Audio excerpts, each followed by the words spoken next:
themselves before the court of God and ask question. What they do most times is they summarize everything. But when you are in that court, you will know that you are there, and the great monarch of Zion is actually there. Then that very moment he begins to tell you things about your life. Then your eyes will open to understand that you run all the race without the Lord. You will not come to the summary whereby they are calling you a man of God, you are running without the Lord. And it will happen, and it will become so real and clear.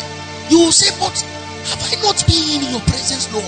Then you will find out that part of the thing that draws your attention are not what draws God's attention.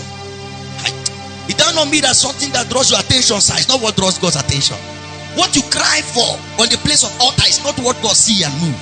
Then I begin to pray, Lord, please, even if there is nothing you do, think about me.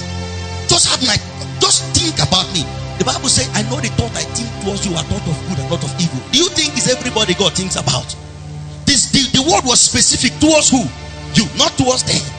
When you study the scripture, it begins to understand that the Father begins to give a specific analysis of specific angle of himself given to man, and these things are not available to all. I tell you, you will shout Jesus, it will not work. Another will shout Jesus, it work. It's the name not given.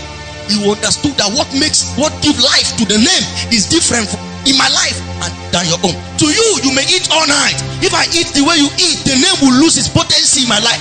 It is not a law that we must follow, but it's a school I must enter. Following Jesus is the thing for today.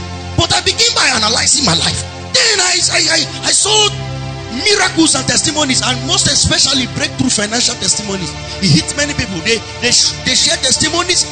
These are massive testimonies. Then I begin to ask the Lord about myself, because it is possible for God to use you for others, and you have never used you for you. It is possible for God to use Johnson for others, and he has never worked on you yet.